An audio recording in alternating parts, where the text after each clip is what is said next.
Slamdance in one word is accessibility. Independence or anarchy, either or. Anarchy. Community.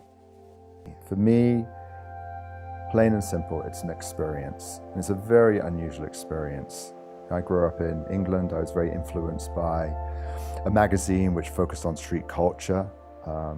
I then got into photography. I came to the United States and I produced my first feature. But it is an experience. It's a very unusual one. And as a result of that, this festival, its artists, are really revealing, are presenting cultural trends that we will see around the United States and around the world shortly after, or in the next year or two, that will be present in very surprising ways. It came about because through a determination really to succeed. It was a struggle at the very beginning because we all had our films rejected from Sundance. But instead of just walking off into the sunset with our tails between our legs, we decided that we would somehow, some way, come together and support each other's films. And the essence of that, the coming together, the joining, the supporting, has really created this energy, really, that we still see today. So we decided that we would continue our festival for other filmmakers like us who wanted the opportunity to showcase their emerging works, films made for really small amounts of money, no star names in them, didn't have distribution, and to provide a showcase for them. And that's what we've been doing ever since. And it's worked. This organization has been able to discover these amazing new artists of tomorrow, which have become some of the top filmmakers in the world. We saw Anthony and Joe Russo here at the weekend. You know, they started off here, premiered their film called Pieces, a $38,000 film, made on film, made on credit cards, in debt, and look what happened. You know, 20 years later, they have just completed the biggest budgeted movie in the history of cinema. That's just one example. There are many more. Christopher Nolan, this is where his film first started. Ryan Johnson, these are obviously these are Academy-nominated, you know, filmmakers. But it's not just about those individuals. Again, it's just coming back to this community and how we support one another. That's what makes Slamdance different. And that's why you are seeing the unfiltered voice of what I think independent film is really all about. We've struggled with celebrity culture. A lot of festivals are driven not necessarily by the artistic merits of a picture, but often led by the celebrities which dominate the media. And as a result of that, through sponsorship of these festivals, the numbers have got higher in terms of the dollars being spent on film festivals. Everything's got bigger, but it hasn't necessarily got better. And so that's been our struggle to compete with that on our own terms. And so though this is a relatively small organization here at the top of Main Street in comparison with Sundance, we've achieved, I think, huge results for emerging filmmakers, and that's what we're going to carry on doing. I guess the changes that have happened with Slamdance is the ongoing strategy, if you like, of being able to stay true to our roots. It's hard in this environment. We see more ad dollars spent on celebrities, not less. Well, that's not us. Works are made beautiful not by those individual beautiful actors, but made beautiful by the whole creative team working together to, create something which we believe is truly beautiful. We're organic. We are unfiltered. Our programmers are looking not necessarily at perfection all the time in terms of across the board in filmmaking, but something which is truly unique and special about that person's work. And that is another beautiful part of independent film, is that sometimes it's made beautiful by its flaws. It's authentic and it has integrity.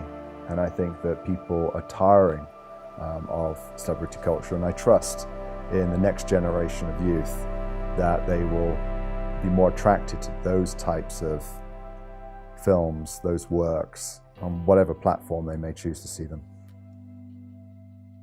There were 4 co-founders, we're all white guys.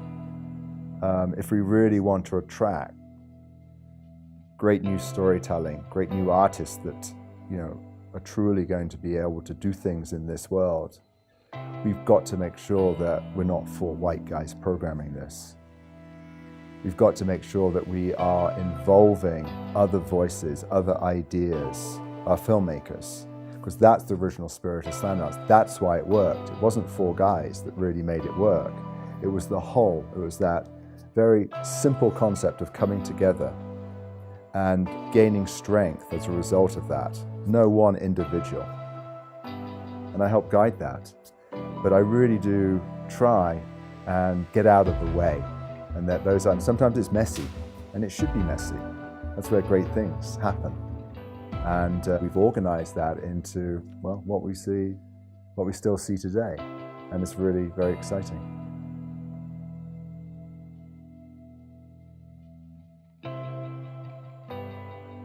I mean, you have to be really very brave as a filmmaker. I think a lot of young artists they haven't, understandably, because they haven't experienced life as much as mature filmmakers, grown-ups, and so on and so forth. But sometimes ignorance is bliss. You hear now many filmmakers say, well, if I'd known then what I know now, I might not have done that. I realized I took a chance. Luck plays its part, but so does determination.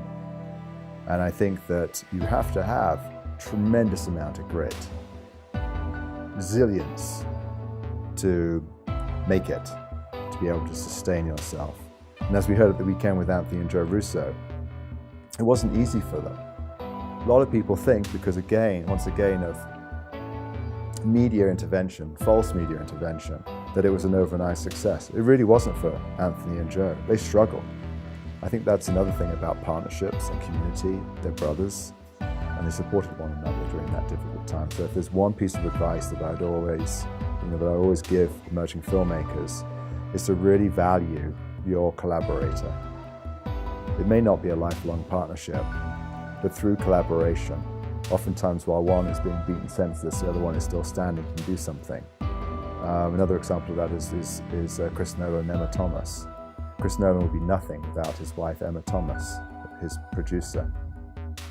So those partnerships are really important, and of course from a wider point of view, once again, if you look at Slamdance, I think that's the main reason why we succeeded is because we have a true community that's supporting one another. Very difficult to do, almost impossible, I'd say, individually. And we've just been talking about the struggle to succeed, and that's something else which artists really have a hard time with, isn't it? Failure. And more often than not, we do fail. But if we understand truly what failure means, which is a way to learn, to be able to do something better next time, to maybe think deeper about it, to solve what didn't go right that first time around, and you really are determined to stay the course and stick at that vision that you have, comes practice and eventual success. It's like anything we do. Where does this all come from? It comes from inside you, this passion, this determination that you have, no matter what, to succeed.